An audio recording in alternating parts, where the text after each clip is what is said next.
Hello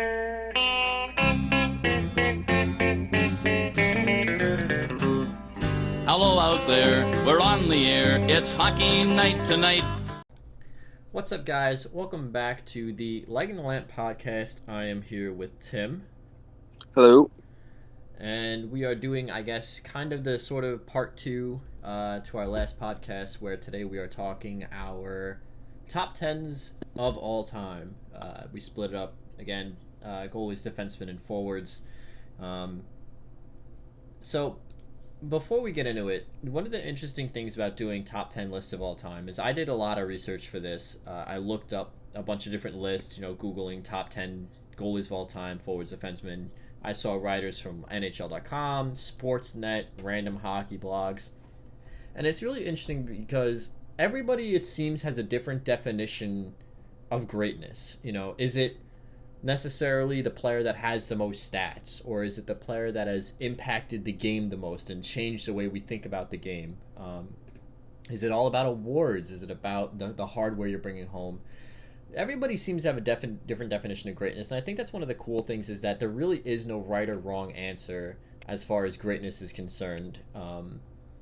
So I just kind of want to get your thoughts, obviously, before we go into each category. So we're going to start with the goalies. So before we read off the lists, what were some of the things you were looking at? Was it consistency, longevity of career, awards? What were some of the criteria that you were looking at when you were picking out your top 10 of all time goaltenders?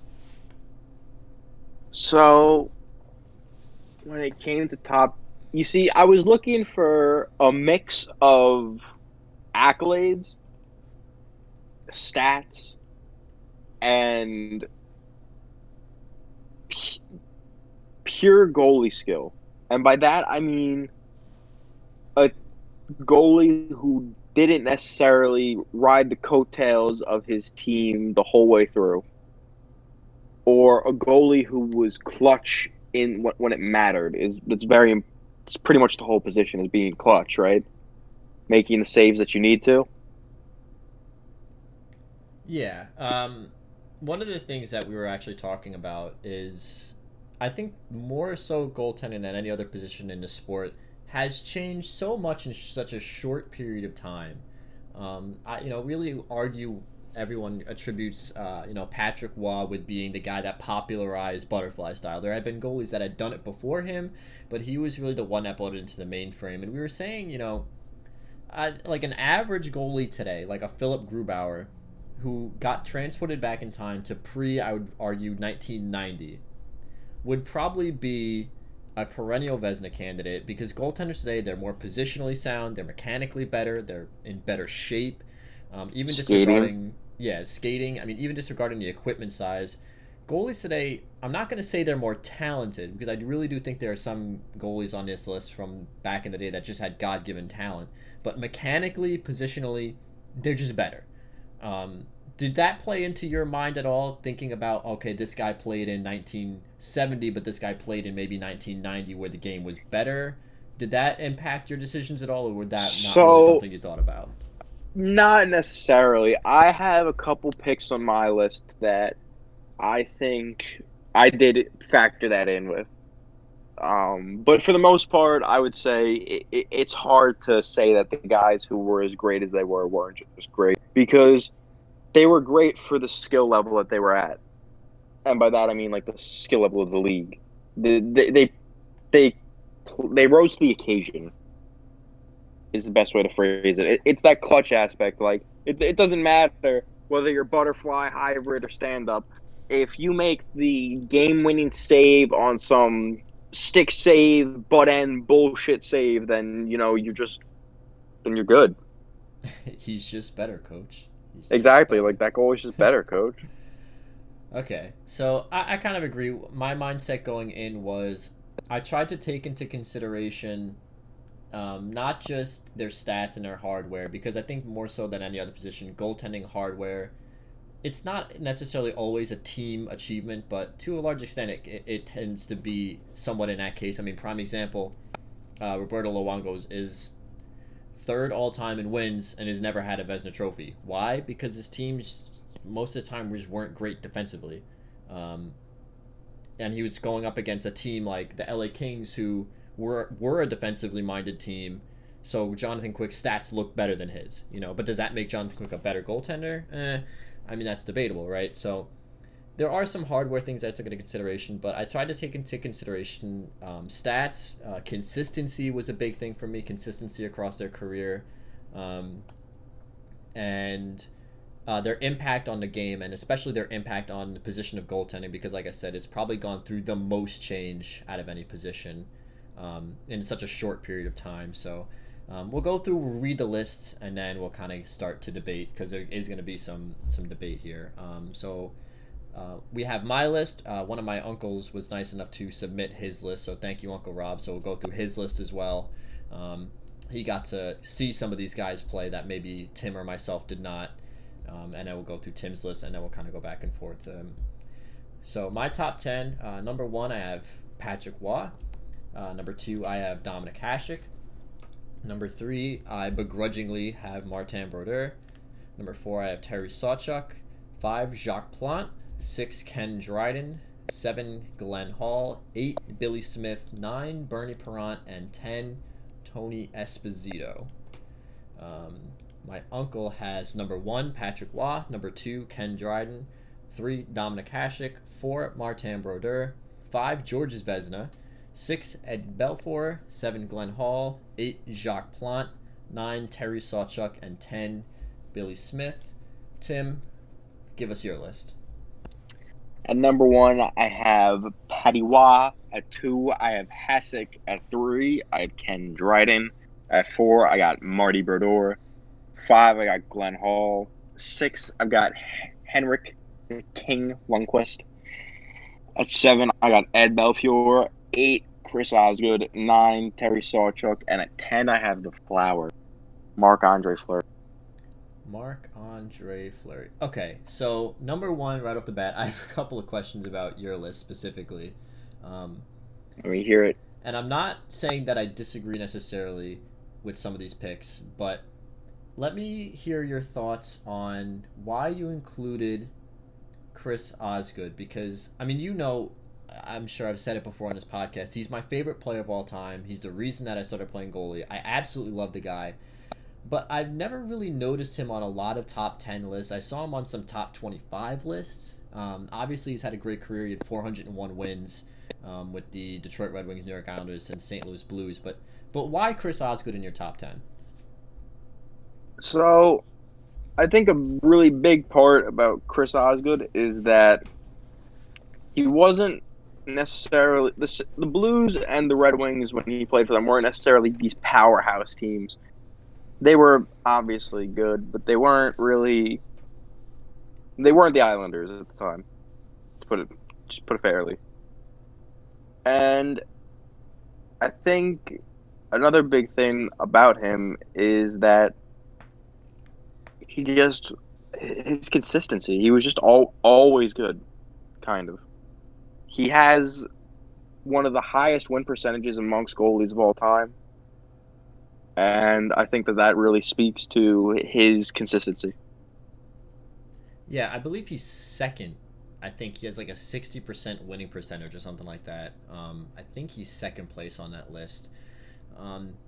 No, it's good because, I really do think Chris Osgood deserves more credit than he gets. I mean, I've seen people say that he's the worst goalie to ever win 400 games, and that doesn't make any sense to me. To me, when I think of Chris Osgood, the way he played, it was just, he wasn't pretty.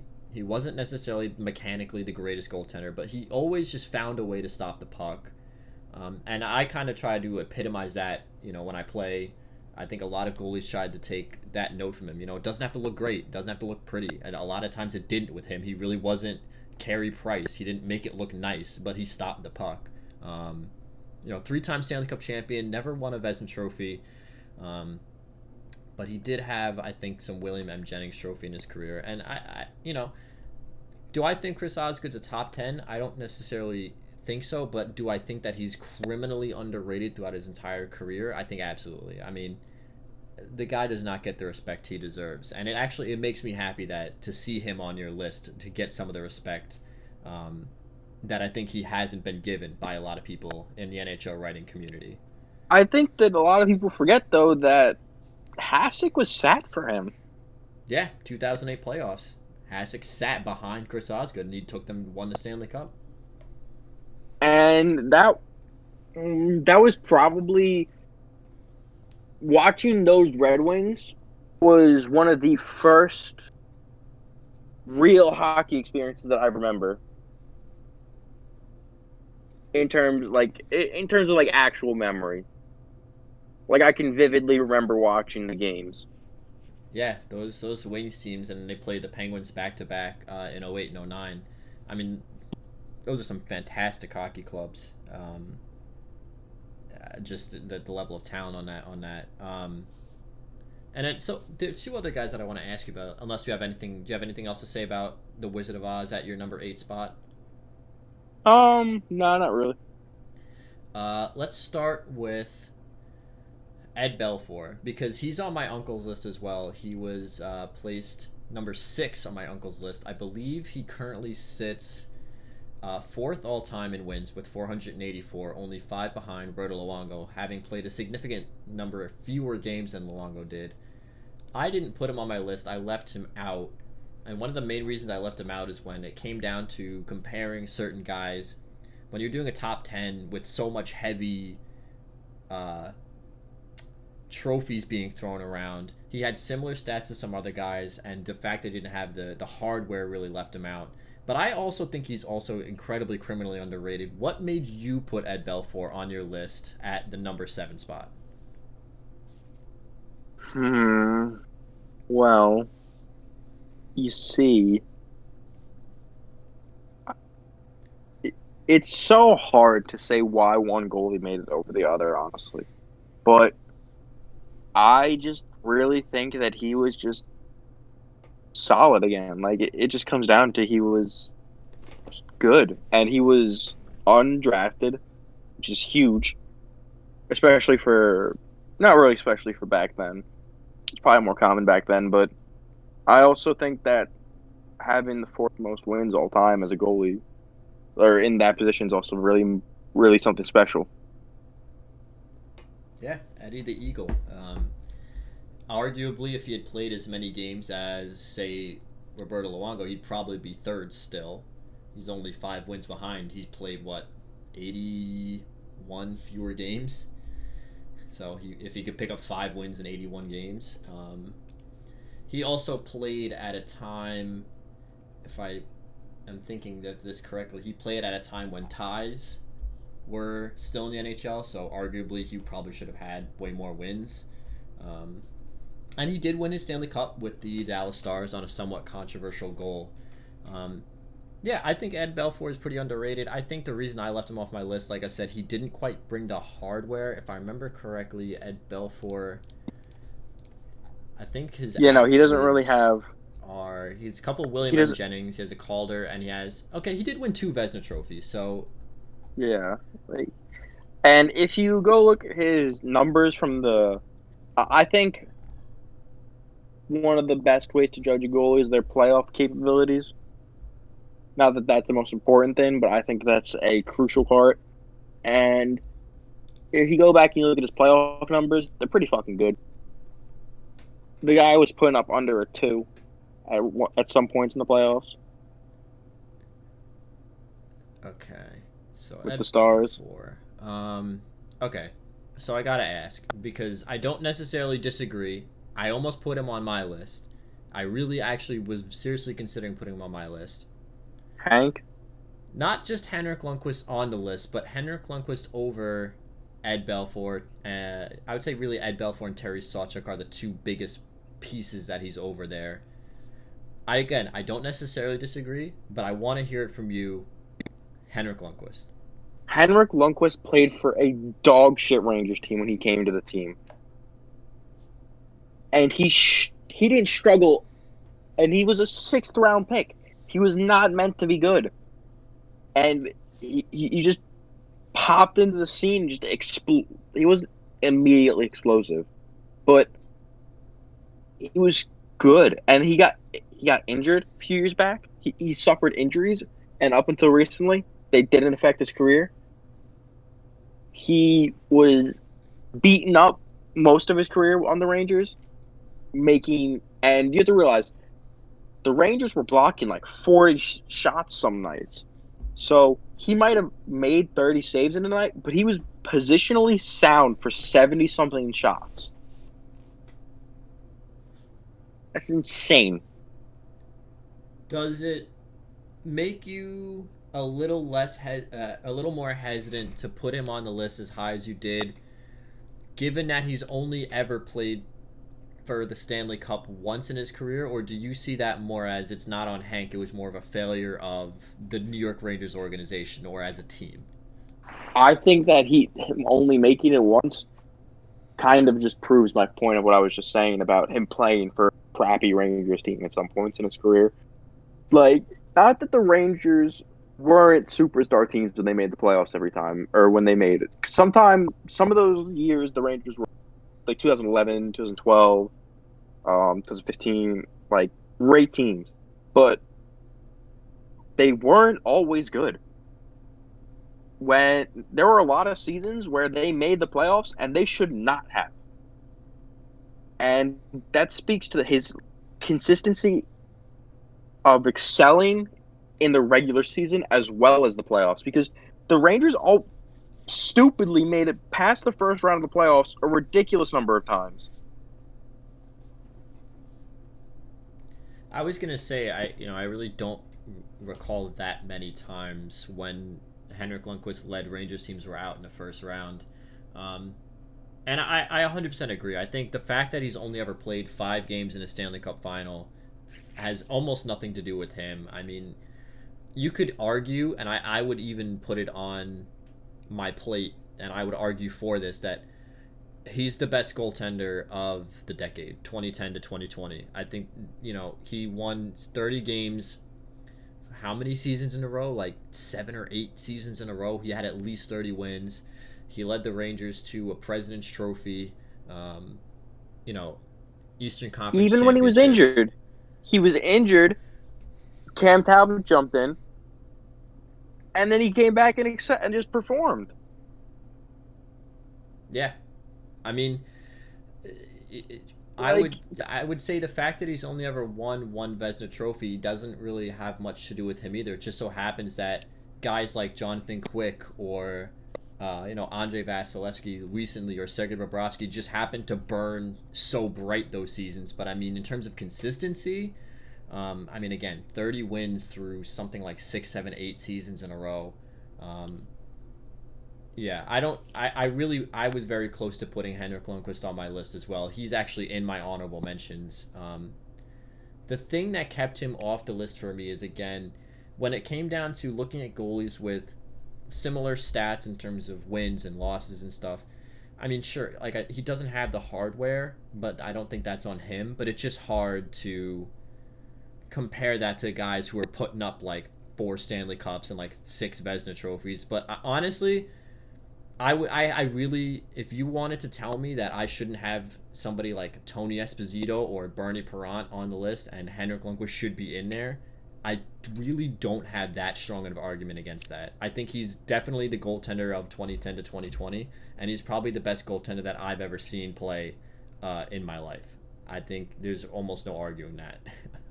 I also think that a shit. What was I gonna say?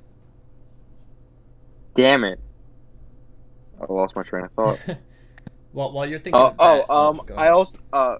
I also think a very important thing to mention is that he played in the same division and consistently against some of the best players to some of the one of the best goal scorers ever to play the game, if not the best goal scorer, excluding the god himself. And he played against the Penguins powerhouse teams. Played against the late 2010s and mid 2010s Capitals, who were stupid.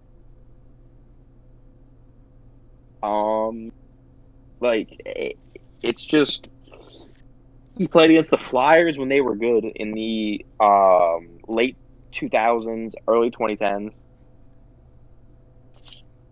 Like the guy was just always there and performing. I think that's a good point. I think, a lot of the things when it comes to some of these stats, and we'll get into this more with the forwards and defensemen, I think, but you have to take into consideration the era that they were playing in. So, sure, somebody like Jaromir Jagr or Mario Lemieux or even Wayne Gretzky put up fantastic numbers, but they also played through some expansion eras where they were playing two or three new expansion teams. So they were just beating up on teams like the Blue Jackets or the Predators or some of the other expansion teams that came into the league at that time, the quote unquote expansion era. So some of their stats are definitely inflated. But I mean, Henrik Lundqvist, I think arguably, Henrik Lundqvist is one of the biggest reasons why the Capitals didn't win a Stanley Cup until 2018 because the Rangers roadblocked them, just off the top of my head, 3 or 4 times in the playoffs. And I honestly think also the Rangers are the biggest reason why Sidney Crosby didn't win 4 cups in 6 years in the mid Yeah, 2010s because the Rangers again kept roadblocking them over and over again. I mean, there's no denying that Henrik Lundqvist has played some of the best competition in the NHL. I mean, absolutely. Um, so those are all. ignoring his squeaky 5 hole. God damn it, Hank! Close your legs. So I totally agree, and the fact that you have him on your list, I can't really make that strong of an argument with you. And honestly, I don't really know that I would want to. He's absolutely one of the best to play our game of all time. Period. The hardest thing with goalies also is like outside of the top, it's really like you can really pretty much just put them in any order. Okay, but outside of order, number 10, Marc-Andre Fleury. Let me hear it. Because this I gotta hear. This I'm interested in.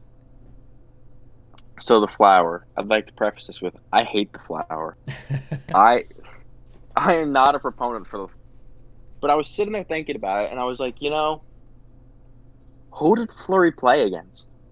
And he played against some of the gnarliest teams that we've seen in the past 20 years. And he beat them in the playoffs. And he won cups. And so a really big thing is he played for the Penguins powerhouse team when they had it. So what do you say about that? And my argument is he was undervalued on that team, and especially in the not in the regular season he wasn't undervalued, but in the playoffs he literally excelled. He was unbelievable. He won them the Stanley Cup with that one save. You talk about It '09 against the Red Wings? Yeah, easily won them that cup with that save. He came out and was explosive in the crease. And Sid was not the same player he is today that he was back then. Not to say that he wasn't good, not to say that he wasn't fantastic. But that Sid was not this Sid. He was not commanding and like controlling the ice. He didn't control the game. It wasn't the names were the same on the Penguins team, but it wasn't the same powerhouse. And then he went, and he also has a gold medal that he played for and deserved. He played phenomenal in that Olympics. That's a very big part, in my opinion, of this. And when he went to, so he got pulled from Matt Murray, and that says something because he was pulled in the playoffs against the Flyers in a series that he pretty much was blowing. And this wasn't the only time it happened. It happened again. So I think he had a couple. Not even. I don't think he had a couple bad seasons. I think he just had a dry spell almost for himself. But then he went to Vegas, and he excelled. Vegas, they would not have, made it nearly as far without him. If you put, like you said, Grubauer on that Vegas team, they don't make it as far. They got to the goddamn final. Like, what? Yeah. With no one. Well, I mean, they had 40 goal scorer William Karlsson. No, but I agree. So, but let me ask you because that's something important to know about Fleury is that he did have a period, I would say, for about 3 to 4 years where, for some reason, after he won those two cups, right, or he won the cup in '09, he just had a period where it seemed like every time he got into the playoffs, it was a meltdown. He melted down against the Flyers. He melted down against the New York Islanders in 2012. Got pulled for Tomas Vokoun, who saved that series for the Pittsburgh Penguins. He melted down again. Got pulled for Matt Murray. Um, He melted against the Rangers. did that play into your mind and make you more hesitant to put him on the list? The fact that sure every goalie has low points in their career, but he had 3 or 4 seasons where he was the lowest of low in terms of the media was on him. He was choking all the time. He couldn't get it done. Did that impact your decision at all to put him on it? Like, would you have put him higher had he not melted down all those years?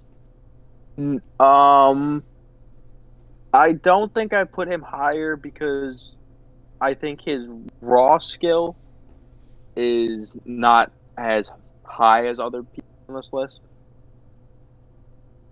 But I think that he was a consistent goalie, and he played a shit ton of games for many years. Like, let's not ignore the fact that he played over 60 games, a lot of seasons. Like, more than half his career was 60 plus games with 30 plus wins almost every year. Like, that's, like you said about Hank, that's stupid impressive. Yeah, I mean, Marc-Andre And Fleury. his save percentage has never dropped. But even the seasons where he was bad, as you said, or not bad, but like underperforming, still at a .9 or above. Yeah, I mean, for a long time, Fleury really kind of was one of the premier goaltenders of the National Hockey League, and he really was, as much as Sidney Crosby and Evgeny Malkin were the face of the Penguins, Marc-Andre Fleury was right up there with them, and he was a big name for that team. I don't necessarily agree that he's a top 10 of all time, but at the same time, if you want to, Accolades played a very big part into that too. Let's not forget also, like he has the pedigree to flash around. He's pretty fucking good. does he have a Vesna? I can't remember. I don't believe so. No. Let's see. Marc-Andre Fleury has 3 Stanley Cups, so he does not have a Vezina trophy. He has 3 Stanley Cups, although one of those was thanks to Matt Murray. But I mean, it was thanks to Matt Murray. Like, we can't take away from what he did to get there. It's not like he just rode the tails of Matt Murray all season. He still played the regular season. Yeah. So what I would say most is of the games. I disagree, but I can understand why. I'm not outraged. I'm not like I don't also think kind of wanted to put a controversial pick on here. I wanted to put someone on here who I thought. Oh, you have controversy coming to you. We'll say that.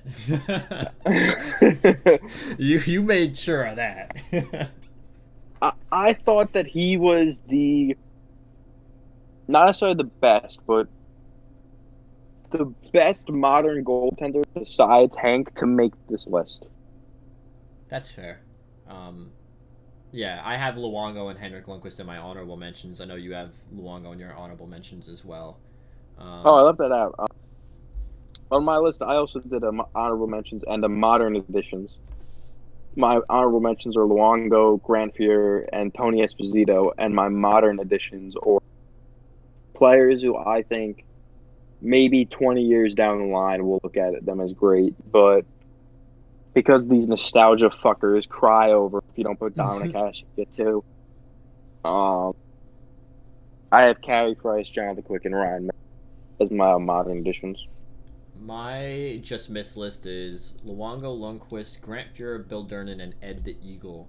So I do want to ask you because it's actually interesting that you just brought that up, and the way your tone of voice didn't really seem all that impressed. I have Dominic Hasek as number 2. You have Dominic Hasek as number 2. My uncle has Dominic Hasek at number 3, underneath Ken Dryden, who I think the reason I put Ken Dryden lower than both of you, I think you have him at 3. I had Ken Dryden at 6, was just because of the length of his career. I mean, the guy burned as bright as anybody in the NHL. Absolutely one of the best to ever play the game. Unbelievable. Never lost more than 10 regular season games in any one given season. But Dominic Hasek, a lot of people will argue that he's the greatest goaltender to ever play the game. He has 2 Stanley Cups, 2 Hart Memorials, 6-time Vezina Trophy. He's the second all-time Vezina Trophy winner.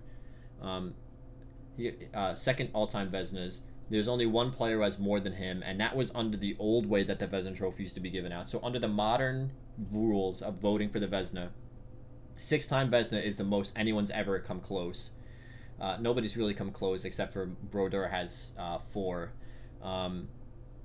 Jacques Plante holds the distinction of having 7-time Vezina Trophy, but did it ever cross your mind to maybe put Dominic Hasek at number 1, or were you locked into Patrick Roy right from the get-go? Patrick Roy changed the game. It's not even a question. It doesn't cross my mind even for a second. Yeah. He's no one. He was a competitor too, and I love that. He's a gamer. He really was, bro. Gamer. I love that. I love that passion, that drive, want to win. And I think that in a goalie, it's really hard to find someone as vocal as he was on the ice. I think that was a really big part. He was intimidating. Skating in on him was probably like hard to young players. Yeah. Just because you didn't know if he was going to take his stick and just decide to chop your legs out when you were skating towards him. Or if he was going to go flying through your legs. Or if he was just going to fucking stack the pads and just beat you. Yeah, I was also locked in a Patrick right from the start. I think there's almost no doubt. I mean, I know people argue Martin Brodeur, but a lot of his records in my mind really come from the fact that A, he played behind the 90s Devils, and B, he played so many more games than a lot of these other guys. I mean, what did he face 6 shots that one game in the finals? Yeah, he played a playoff game where he faced 6 shots. I mean, I did a lot of math on this, and unfortunately I lost the file, but Martin Brodeur consistently throughout his entire career saw less than the league average of shots every year he played. So ignoring him, I think Patrick Roy, we all have him at number 1, me, you, and my uncle. Locked in. I do want to ask, we're going to move on from the goaltenders because we are getting kind of deep. We have 30 minutes now, but just one last question about the goaltenders. You said that innovation and changing the game was important to you. Is there a reason why then you left off Jacques Plante, who obviously popularized the mask? Was the first butterfly? Is that what you're going to ask? Well, I was going to ask, no. Because Jacques Plante popularized not only just the mask, but a lot of people forget he was one of the first ones to raise his arm to signal icing to his teammates, and he really made playing the puck as a goaltender popular. 6-time Stanley Cup champion, 1-time Hart Trophy winner, 7-time Vezina Trophy under the old rules. He changed the game as well. Maybe not to the degree that Patrick Roy did, but how come Jacques Plante wasn't on your list? Because me and my uncle both have him on our list as well. Because my uncle played goalie and played with a goddamn player stick, and he fucking ran around with it. It didn't mean anything. No, that's not fair. It made a big difference. It meant something. I don't know. Like I said, I could take off like Terry Sawchuk, take off Chris Osgood, I could take off Ed Belfour, and I wouldn't really blink an eye about any of them. That's fair. The bottom of my list is very interchangeable. It's super hard to rate goalies when they come from different eras. Yeah, that's fair. And players in general, it's hard to rate them when they come from different eras, but goalies especially. Before we move on, do you have any questions about my list, or do you want to just go ahead and move on to the next category here? We should probably just move on. All right. Killing it. So we'll go on to defensemen here. So once again, the things that I kind of look for in the defenseman was consistency was huge. I think that's a really big thing with defensemen is just being consistent. Longevity of career. I tried not to put too many guys who didn't play as long because I think that's important for defensemen. And just what it means to be a defenseman, and I'll kind of get into that in a little bit. But my top 10, I have Nicholas Lidstrom at number 1, Number 2 is Bobby Orr. 3, Raymond Bourque. 4, Paul Coffey. 5, Dennis Potvin. 6, Doug Harvey. 7, Chris Chelios. 8, Zdeno Chara. 9, Larry Robinson. And 10, Brad Park. My uncle has number 1, Bobby Orr. Number 2, Nick Lidstrom. Number 3, Paul Coffey. 4, Dennis Potvin. 5, Raymond Bourque. 6, Larry Robinson. 7, Doug Harvey. 8, Chris Chelios. 9, Al McInnes. And 10, Brian Leach. And let's hear your list, Tim. At 1, I have Nick Lidstrom. At 2, I got Paul Coffey. 3, Bobby Orr. 4, Ray Bourque. 5, Doug Harvey. 6, Brian Leach. 7, Dennis Potvin. At 8, I had Larry Robinson, but I fucking hate the Canadians, so I'm changing that to Scott Niedermayer. No, I'm not. I'm changing that to Chris. I'm gonna just whatever. We'll leave it as Larry Robinson. I just fucking hate the Canadians. At 9, I have Chris Chelios, and at 10, I have Scott Stevens. Okay. My honorable mentions on defense were Brian Leach, Eddie Shore, Chris Pronger, and Scott Stevens. My honorable mentions were Chris Pronger, Scott Niedermayer, and Sergei Savard. And my modern additions, Duncan Keith, Zdeno Chara, and Erik Karlsson. Okay. So let's flip the script. Do you have any questions for me about my list? We'll flip the script. You can ask me first, then I'll go at you if we have any questions that way. So, you have Zdeno Chara. Yes, I do. At number 8. Maybe you need to explain that one. Just a little. I don't necessarily disagree completely, but do you really think that he was the biggest component on those teams? Do you really think that he was the one running the show? So I went back and forth on Big Z. I really did. I had him at 10 at one point. I had him at 6 at one point. I had him off the list at another point. He was one that was kind of questionable to me because he really doesn't bring the hardware to the table, right? So his regular season stats, he's played in 1,553 games, or 1,553, 205 goals, 451 assists, 656 points. I don't like plus minus as a metric. I think it's a horrible metric, but he's plus 288. He's a one-time Stanley Cup champion, a one-time Norris Trophy winner. The biggest thing that put Chara on this list for me, I think, is really just consistency and what I said earlier, what it means to be a defenseman. And maybe this is recency bias, so maybe this is me talking about him because I got to watch him play for so long. Because, he was drafted in 97 as a New York Islander. And to be fair, under the Islanders, he was never really a great player. When he went to Ottawa, he was kind of just okay, but he really hit his stride when he went to Boston late in his career. But he's just so consistent. I mean, every time he steps on the ice, you're probably going to notice him. Obviously, yes, he's big in size, but I mean, he's a warrior. He really doesn't miss many games. And I think in terms of lockdown, shutdown defensemen, I mean, how many times did we, personally, both you and I, between the Rangers playoff series, the Islanders regular season, have to watch this guy just shut down top players over and over and over again? He's just so fucking big. What are you supposed to do? The guy's got like a fucking 18 feet reach with his stick.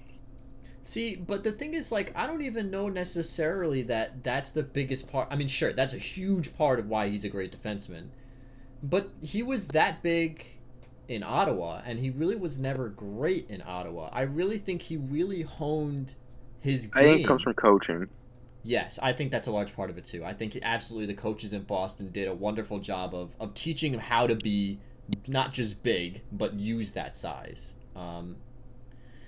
And when I think of Chara, I just think of consistency. And to me, that's so big for a defenseman. I'd really rather have a guy like Zdeno Chara, who I know what I'm going to get out of him. I know he's going to go out there, make the smart play, make the right play, block a big shot, instead of a guy like Brent Burns, who I'm like, either he's going to go up the ice on a fantastic rush and score a goal, or he's going to blow a tire and pass it to a 2-on-1 in my own zone.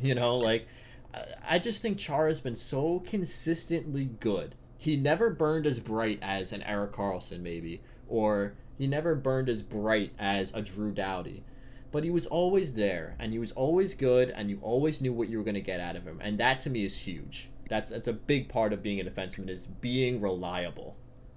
I know you don't like plus minus, but I think plus minus is a really good metric for someone of his caliber because of his time on ice that he was averaging per game. He also plays a stupid number of minutes for someone his size. For Yeah. him to be able to skate for as long as he does is so impressive. Yeah, for sure. I don't know. I think that's just it. I mean, when I think Chara, I think consistency, and that to me is big. That to me is a big part of being a defenseman. I'd rather know what I'm going to get out of you than be like, well, he's either going to make me cry tears of joy or I'm going to want to put his head through the boards. He's also one of the few players in modern that's currently playing what 3 hours? Is that what it is? He was drafted in '97, so he played towards the I think end. he's one of like 3 players. I think it's him, Thornton, and one other person. Who... Yeah, he played during the early 2000s, what a lot of people call the dead puck era, when scoring was down, into now where they're trying to bump scoring. And the thing is, like I said, he's never been the bright star. He's only won one Norris Trophy. He's never been the wow factor, but he's always been consistent, and that to me is a big part of what makes him such a good defenseman. So I know why I put Nick Lidstrom on my number one spot. My uncle put Bobby Orr, and a lot of people actually would tell you that Bobby Orr is the greatest defenseman of all time. What put Nick Lidstrom at number one on your list? I love Lidstrom. He was everything you needed in a captain, and he was just clutch. Honestly, when the team needed Nick Lidstrom, they got Nick Lidstrom. He was big, he was physical, but he could also go down the ice and score. I don't want to say he revolutionized the game, but I think that he paved the way for guys like Erik Karlsson and Brett Burns and these really two-way minded defensemen. And he also just saw the ice so clearly. Yeah, I agree. I think watching Nick Lidstrom was absolutely one of the greatest memories I'll ever have. He was known as Mr. Perfect for a reason.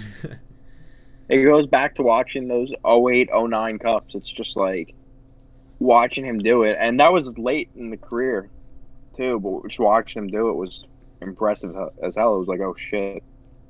Yeah, for sure. I mean, okay, like, the list goes on and on for Nick Lidstrom. He's the first European captain to win a cup. He's the first European to win a Conn Smythe. He's a 4-time Stanley Cup champion, 7-time Norris Trophy winner. I think that's second in NHL history. I think Bobby Orr is the only one who has more Norris Trophies than him. I want to kind of hit on something you said. I don't think he revolutionized the game of defense. I think he perfected it. I really do. I think he did everything you could ever ask for. I think in terms of revolutionizing, I would think, a guy like Bobby Orr revolutionized the position, right? Sorry, go ahead. I don't mean to keep cutting you off. No, that's kind of what I was getting at. Like, he didn't really make any great leaps forward. He didn't start doing things that people weren't doing for him. But he kind of just did it better. Yeah. I mean, like, he's just better, coach. He's just better, coach. Like, I really think he was the perfect defenseman. I think, obviously, Bobby Orr might have had a better point percentage than him. Nick Lidstrom was not a point per game. Bobby Orr had 915 points in 657 games played. But Nick Lidstrom not only had the point totals, but in his own defensive zone, I mean, I could probably count on one hand the amount of times I've seen him make a mistake. I mean, the guy seemed to make the right play every time he touched the puck. It's just unbelievable. And I mean, to be fair to him, trying to follow up in the footsteps of someone like Steve Yzerman, a Hockeytown god, he was not only the captain after Steve Yzerman, but he was just as influential in Hockeytown. And that's a hard thing to do. Steve Yzerman was Detroit for a very long time. I think Nick Lidstrom's the only guy that could have followed him and made his own spotlight. I just in every zone, offensive, defensive, and neutral zone, I think he absolutely perfected the game of hockey in terms of the defensive position. And it was an absolute pleasure to watch Nick Lidstrom play the game. It really was. That's all you can say about it. It was just incredible. I mean, honestly. Yeah, I don't disagree at all. Um, And I hate him because he outshines Henrik Zetterberg and just made him irrelevant. But it's irrelevant. um, do you have any other questions about my list for defense? No, not really. It all kind of makes sense outside of that. I mean, like I said, I fucking hate the Canadians, so you know. So, I want to get your thoughts on, because my number 10 spot was a toss up for me personally between Brad Park and Brian Leetch. I went with Brad Park. My uncle has Brian Leetch at number 10, and you have Brian Leetch at number 6. As a Rangers fan, I don't, I think It's a biased opinion. not Like not just a biased Leetch. opinion. I don't think it's that, but what does Brian Leetch mean to you? Because I know he's Mr. Ranger. He's known as Mr. Ranger, right? And I put Brad Park over him again, one of his fellow Ranger players. But what made Brian Leetch make your list? Well, okay, so let's touch on that Brad Park. Brad Park played in the old hockey era, and I don't hate the old hockey era by any means. It just wasn't as good of hockey. The players just weren't as skilled as a whole, no matter how you look at it. I don't think it was as hard. I think it was a lot easier to be good back then than it was when Brian Leetch was playing. I think Brian Leetch played against some of the greatest names to ever play hockey. And that's not to say that he didn't also play with one of the greatest players ever in Messier and Gretz. But, it's just... Brian Leetch was just a force to be reckoned with. It's kind of just the way they put it. Yeah, it was funny because I also asked other people. My aunt actually mentioned Brian Leetch. The reason I put Brad Park over Brian Leetch is because Brad Park came second in Norris Trophy voting 6 times. And you might think, like, okay, well, he's not even the best defenseman of his era. But he lost to Bobby Orr 4 times and Dennis Potvin twice.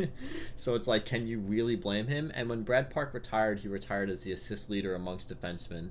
And I think that was important. But honestly, if you were to tell me that Brian Leetch should be in over Brad Park or Larry Robinson or even maybe Zdeno Chara, I really wouldn't disagree with you that much. I was just curious because it seems like Brian Leetch is kind of a consensus pick, and I'm the odd man out on that one. Yeah, you see though, I didn't even you have him in your just missed, and I get it. Like, you have Brad Park, it kind of just comes down to what do you value greatness, like you kind of said. Like, what makes a great hockey player? Yeah. And it's also very tough rating these people when you and I didn't watch them play live. We can go back and we can watch tapes, we can watch videos, but it's not the same. We didn't watch the number of games live. We didn't get to see them at their best and their worst. Like, we're really going off accolades. Even Brian Leetch. Brian Leetch was before our time. He just barely. No, absolutely. There's definitely a little bit of, we didn't get to see the bad with the good, and that's maybe why we might leave off somebody like Roberto Luongo or Marc-Andre Fleury, because we're looking back and we're saying, oh, there was the 2011 Stanley Cup Finals, or oh, Marc-Andre Fleury got pulled 3 times for 3 different times. But I mean, it's not like, there are very few players, I would really argue, really only, you could say 2 players in the history of the NHL where you can really point and say they never had a bad night. I mean, even Patrick Waugh gave up, 8 goals against the Detroit Red Wings? Like, these players had bad times, just that we didn't get to see them. So I think that's a fair point to make, that certainly we don't get to see the bad with the good. We're just looking at numbers for some of these players, Before we move on to forwards, I did want to ask about Scott Stevens, because I don't have him on my list, and my uncle didn't have him on his list either. What put Scott Stevens in your number 10 spot? I really don't understand why he wasn't. Did he make your honorable mentions? Yeah, he did, right? I mean, yes, he did. He captained the Devils to 3 cups, and he was just like, when he was on the ice, you knew he was on the ice. Yeah. Like Well, he was flying across the ring, bodying people. He was going through a lot. His board play was great. He was. I also think he was a great captain. I don't know. I just think that he was like he was just good. yeah. Just I good. mean, he's definitely your like the mold for your hard hitting defenseman. I mean, I think he's probably one of the hardest hitting defensemen to ever play the game, if not the hardest hitting defenseman.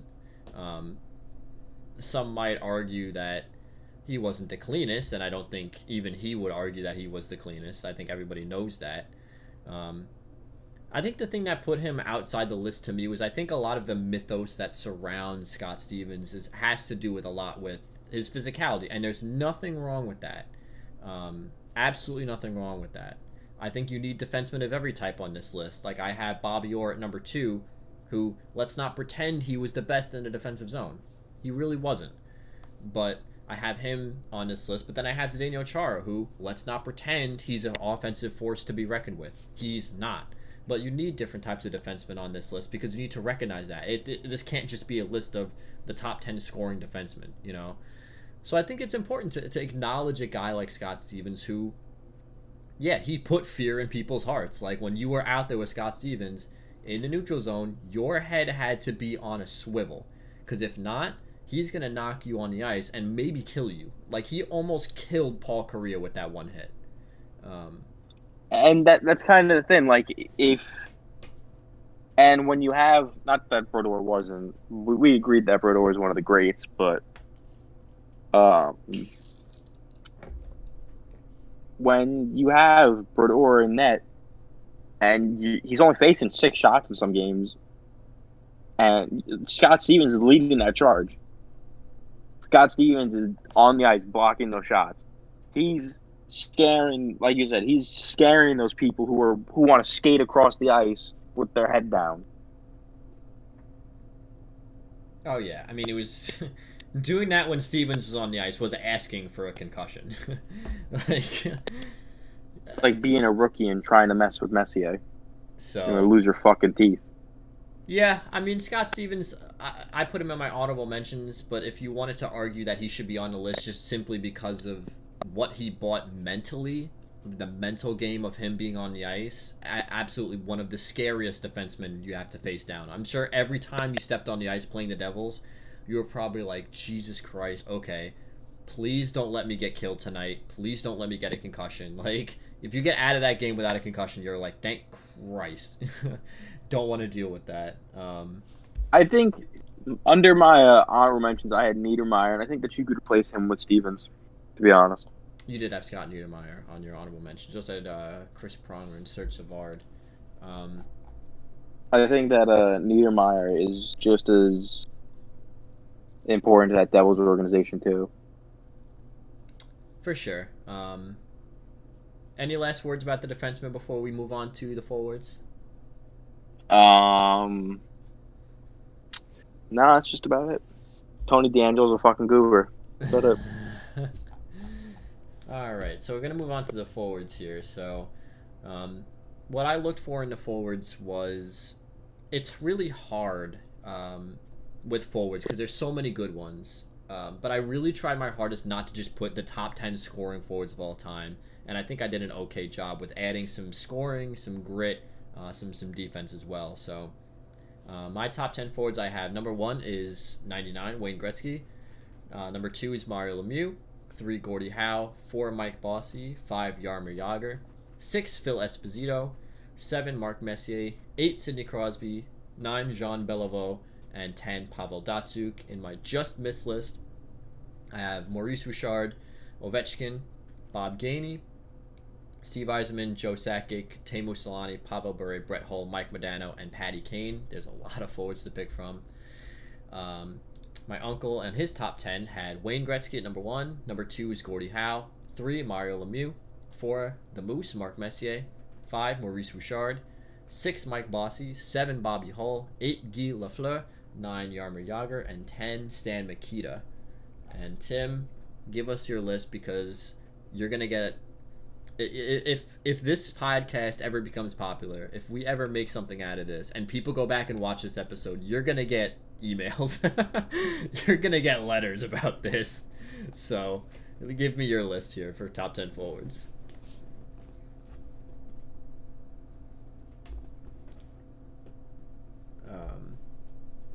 Are you? Am I lagging out? I might be lagging out.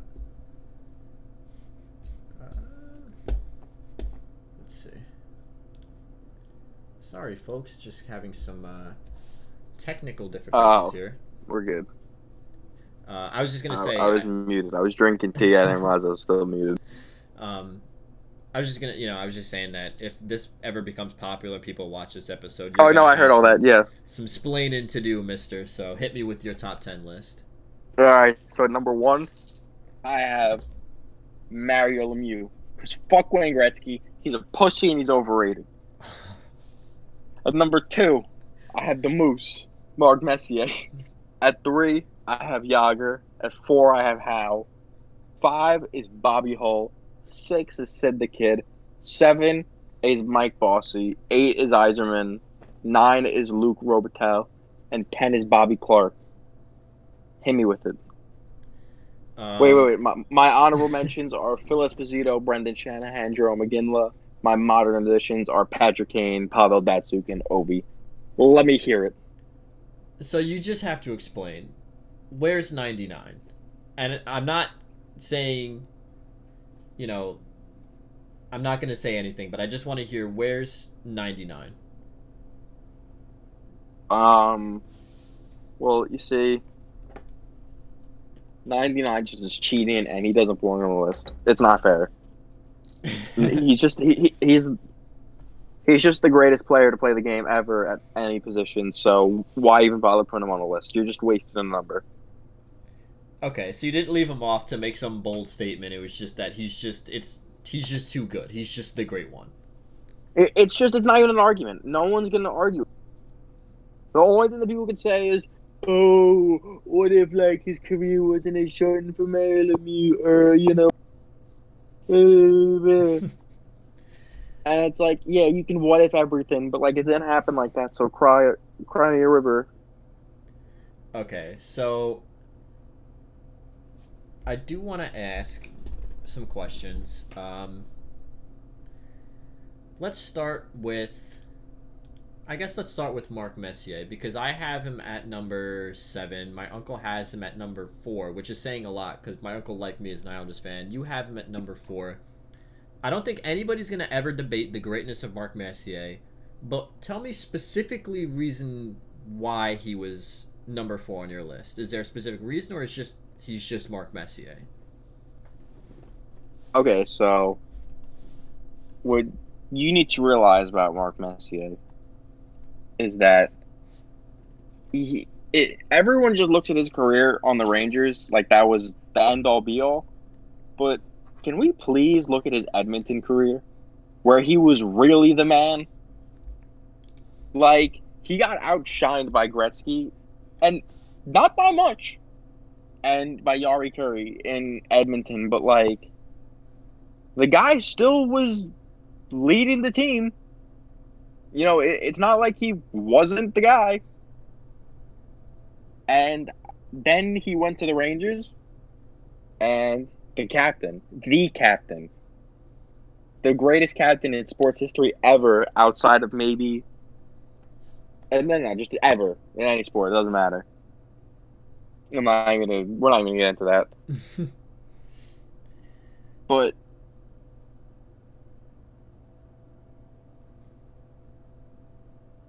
checked, he forechecked, he checked in general. He would take your teeth out along the boards if you went from the wrong way. Let's not forget that dirty elbow he did on that rookie where he took all of his teeth out. Because he said welcome to the big leagues. The guy was the man. And how many Stanley Cups do you have? 6? 6 Stanley Cups, 1 Conn Smythe, and 2 Hart trophies. Yeah, come on. So I'm actually really glad that you pointed out the X factor that Messier brought to the game, because that's the biggest reason, not the biggest reason. Obviously, he's a proven winner, 6-time Stanley Cups, 2 Hart Memorials. I think Mark Messier, and this goes back to when I was saying I tried to include a mix of players who not only had great stats but brought something to the game and changed the game. Messier is the greatest captain in NHL history. There is absolutely no doubt in that. He is known as the captain, like you said, for a reason. And I'm really happy you pointed that out, because that means we're thinking on a similar wavelength. He brought something to every team he played on, and that's leadership. And leadership is huge in hockey. A bad captain will ruin a locker room and ruin a team. But Mark Messier, he was just such a steadying presence on those teams. Sure, he had great teams in Edmonton. He'd be the first one to tell you that. But that doesn't mean he wasn't a great part of that team. And when he went to the Rangers, to make a guarantee like he did, we will win, and then not only make that guarantee, but back it up with a hat trick in that game, that's leadership. I love that you brought that up, because I love the Rangers and everything, but what people don't remember is when he won that Conn Smythe trophy with the Oilers, when he brought them back against the Islanders when they were trailing in the game, and then he scored he went from deep in the defensive zone, brought it all the way up, and scored, and then proceeded to lead them to victory.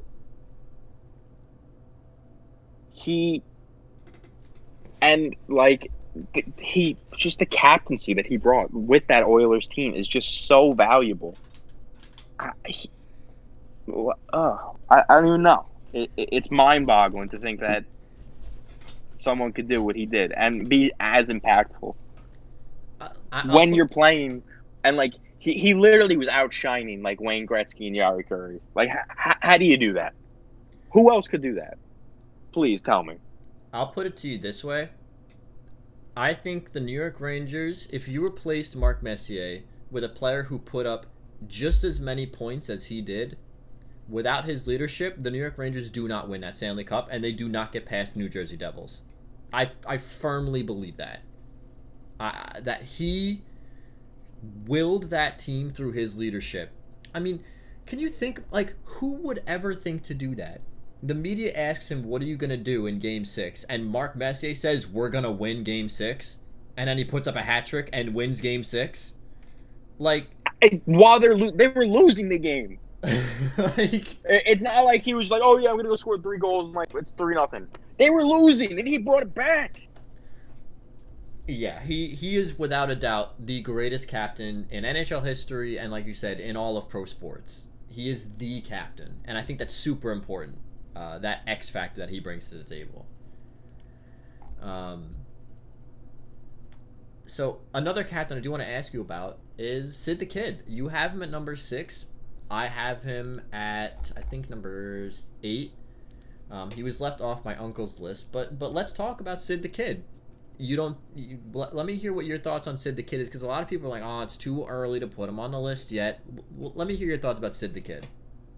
I think Messier paved the way for Sid and people like Jonathan Taves. And these guys who... Jonathan Taves is not Sid the Kid by any means. Let's make that clear right this second. But these guys who captain the team and play every inch of the ice. Sid is behind his net, and he's behind the other net. He's in all 4 corners of the rink. When he was younger, he actually was quite a scrappy kid. He got through a decent amount of fights. But he's not afraid to go and run at someone and take a penalty if they body his player. He's aggressive. His ability to read the ice, I think, is one of the greatest ever. And he sees the ice just so clearly, like with no one's business. The way that he makes and he keeps innovating his game is insane.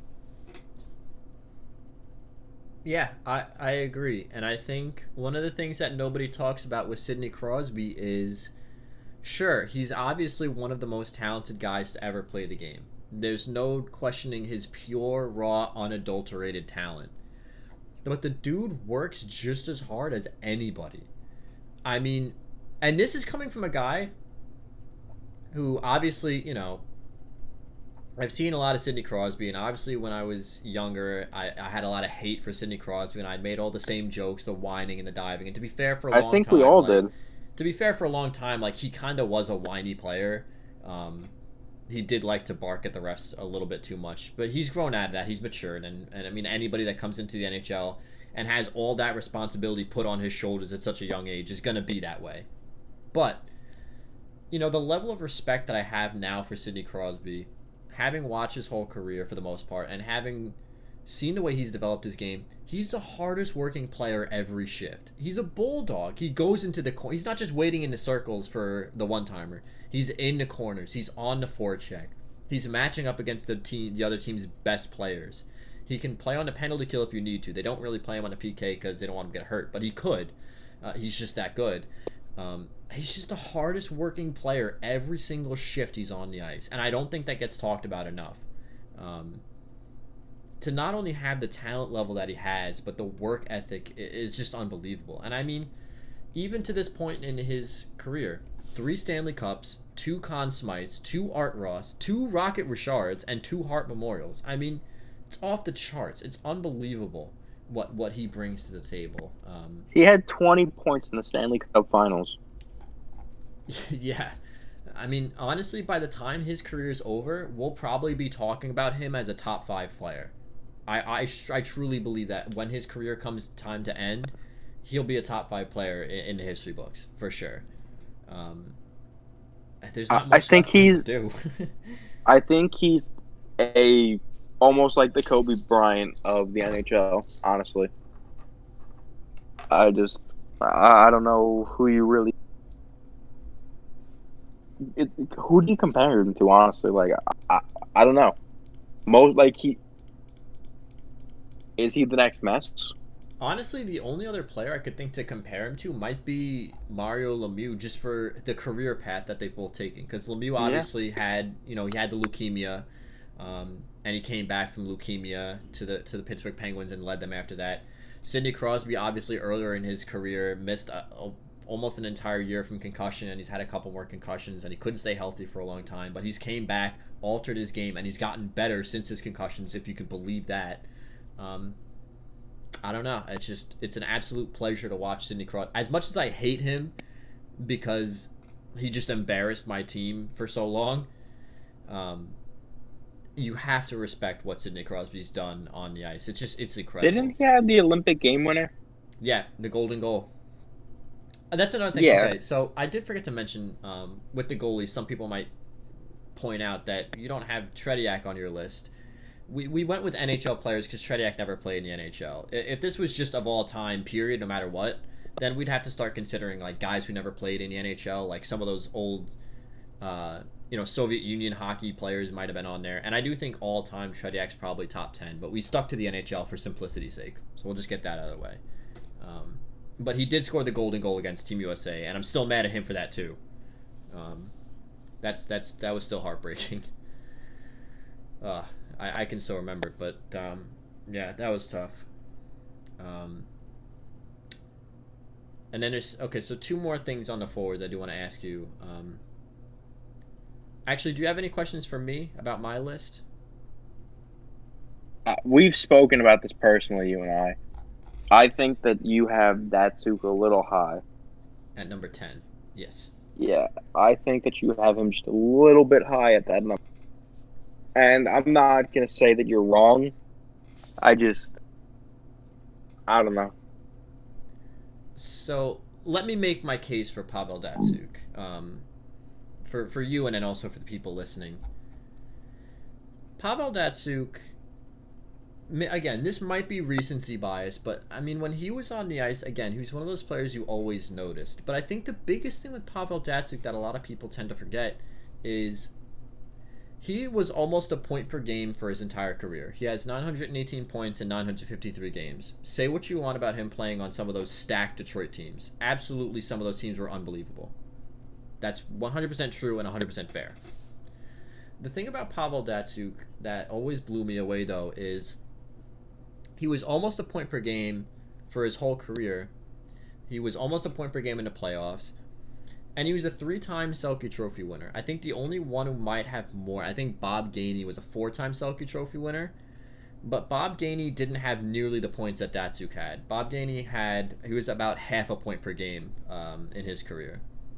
Pavel Datsyuk is a 2-time Stanley Cup champion, 3-time Selke winner, and a 4-time Lady Byng Trophy winner. In my mind, he's the best two-way forward to ever play the game. And when he won those Selke trophies, not only was he the best defensive forward in the league, but when he won those trophies, he put up 97, 97, and 70 points. Obviously, we all know about his hands. We all know about the dekes and the dangles. And I think arguably he has some of the best hands to ever grace the ice. I mean, I think he'd probably be top 3 in terms of pure dangles. And honestly, if Pavel Datsyuk wanted to, he probably could have put up an extra like 20 to 30 points a season if he just wanted to be purely offensive. I think he was that good, but he wanted to be the best 200-foot player. And this goes back to what I was saying earlier about me wanting to put a little bit of balance on my list, not just scorers. I think we need to acknowledge the defensive forwards, like you said with Mark Messier being one of the better defensive forwards to play the game as well. I don't know. I mean, he's second all-time in terms of Selke trophies, and putting up 3 Selke trophies and 4 Lady Byngs while also almost being a point per game. That to me, he's the best two-way forward of all time, and he's important to acknowledge for that ability to play 200 feet.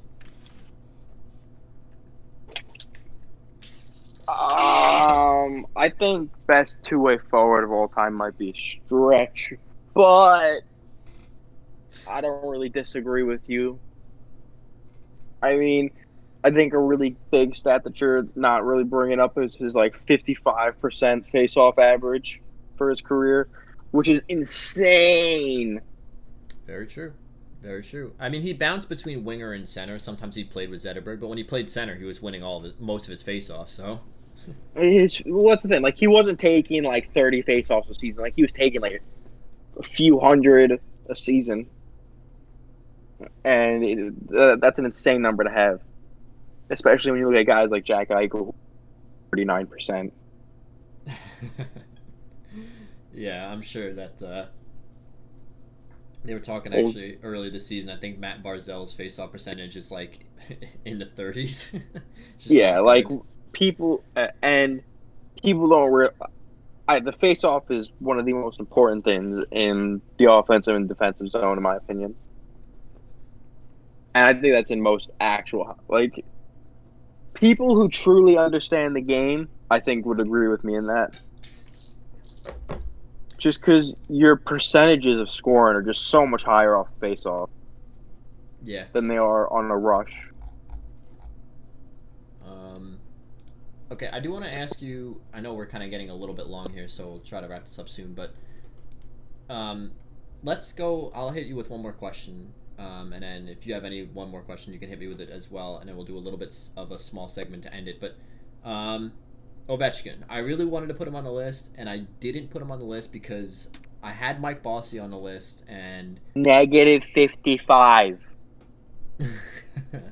Yeah, nobody said Ovi's the greatest defensive player. That's for sure.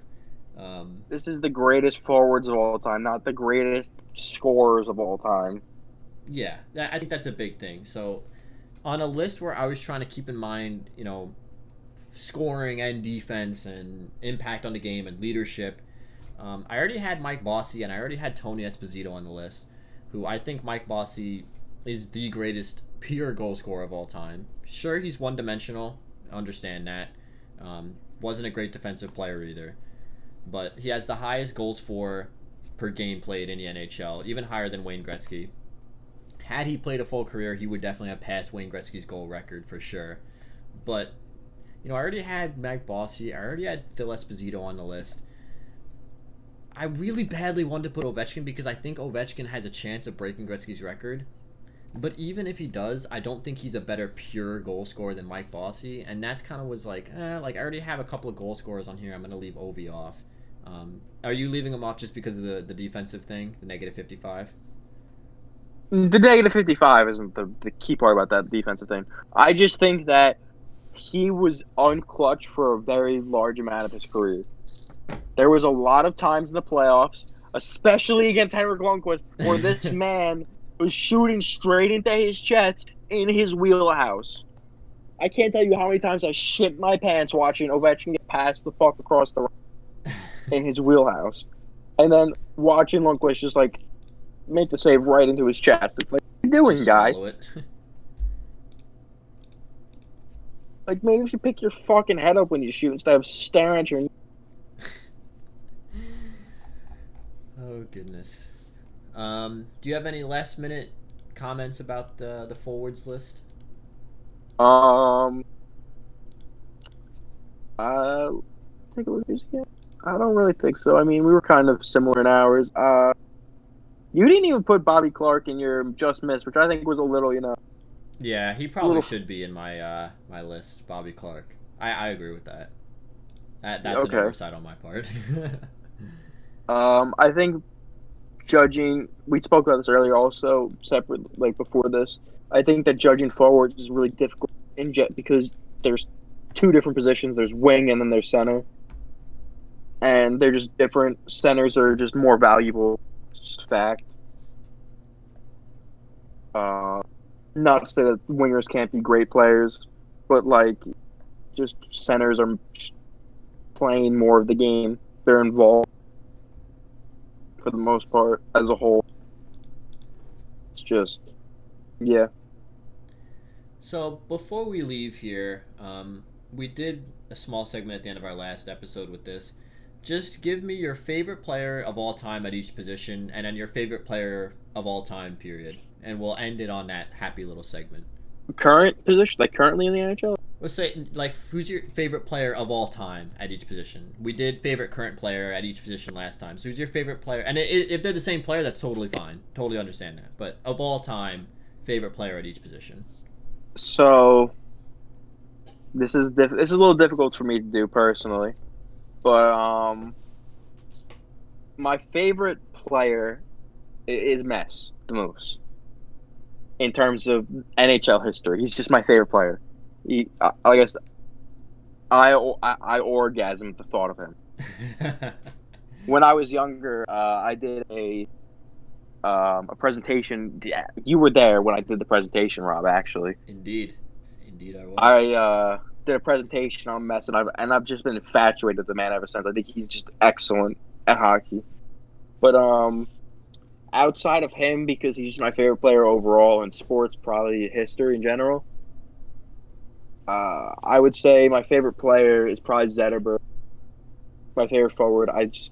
He was outshined by Lidstrom's career, but he really did do a great job with that Red Wings team, and I think that he did just about as good a job as anyone could do following up Nick Lidstrom. My favorite defenseman. I don't want to sound just like a fucking Red Wing fan, but like I really do love Nicholas Kron. Kronwall. Yeah, he was just an animal. Literally just a force to. And the other thing is, I watched Kron play. That's a big thing. That's a big thing about Zetterberg too. I got to watch him play. For a long time, Zach Parise was my favorite player, even when he was a Devil. I just thought that he's a small guy, but he's just ferocious. But when he went to Minnesota, his career dumped, and I just couldn't be bothered watching him anymore. Boring to watch. Yeah, I guess it's probably those two. And I love Patrick Kane. Patrick Kane's probably my favorite. Showtime. Patrick Kane's probably my favorite wing of all time. Who's your favorite goalie of all time? Is it Favorite Hank? goal? I mean, if we're just, yeah, it's got to be Hank. Hank the Tank. I really can't blame you for that, honestly. As we talked about earlier, why he's so great. There's that, and just I'm a Rangers fan, so I watched him play like right 700 games, 600 games.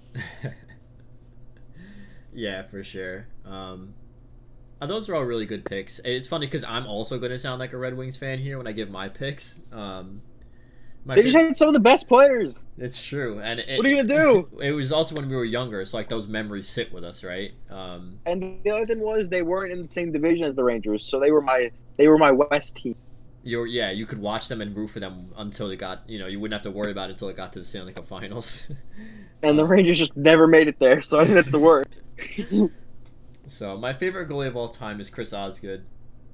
I have really fond memories of him. Specifically, my fond memories of him playing with the Islanders, actually, and then reading up on his history with the Islanders and watching that series against the Leafs.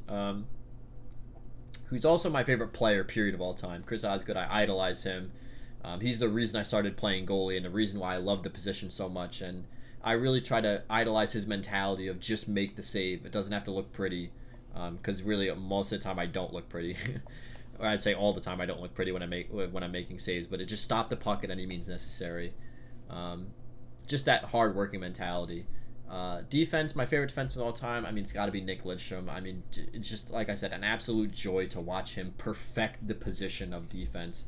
Just absolutely unbelievable what the things that he did on the ice and how smart he was. Just an absolute joy to watch him.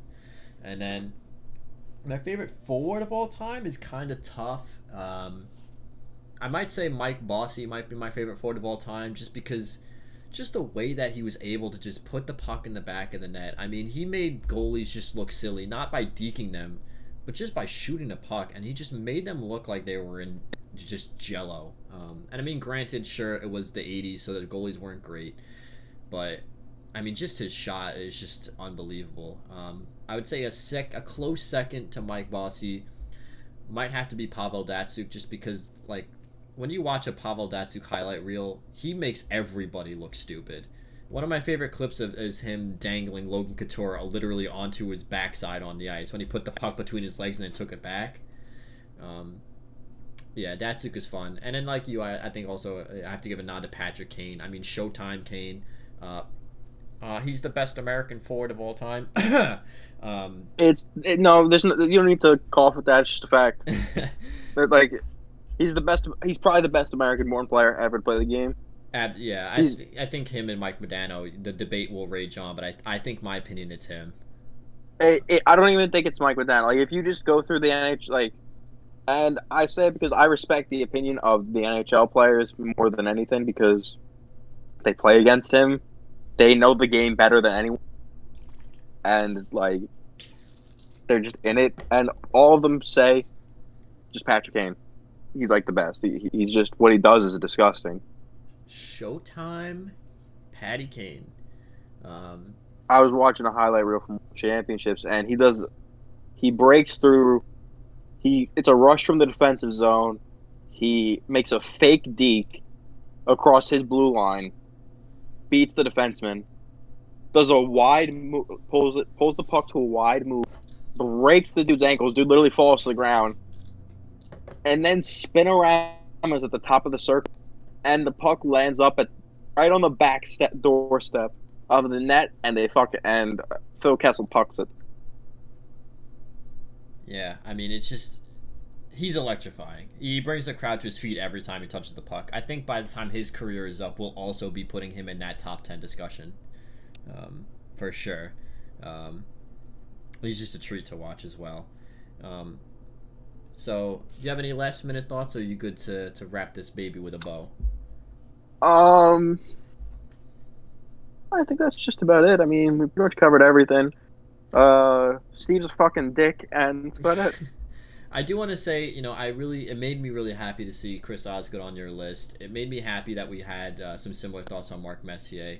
And I encourage you guys, any hockey fans out there, just for fun, just throw together a list like this and just read up on some of these guys, read up on the history of the league. It really is fascinating stuff, and it really gives you a better appreciation for the pillars on which we stand, some of the legends that made the game what it is today. So thank you guys for watching. Next episode is going to be an interesting one. We're going to be doing hot takes, hockey hot takes episode.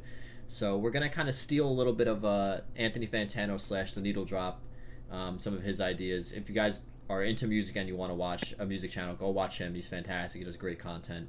But if you have any questions, hard questions, comments, unpopular opinions, controversial opinions about either the NHL today, the NHL all time, anything to do with National Hockey League, if you want to sit down and write a comment about why Connor McDavid is not a top 10 forward, you can do that. Or if you want to tell me that Gordie Howe is only popular because he played for so long, go ahead and leave your tough questions, unpopular, controversial opinions, hot takes.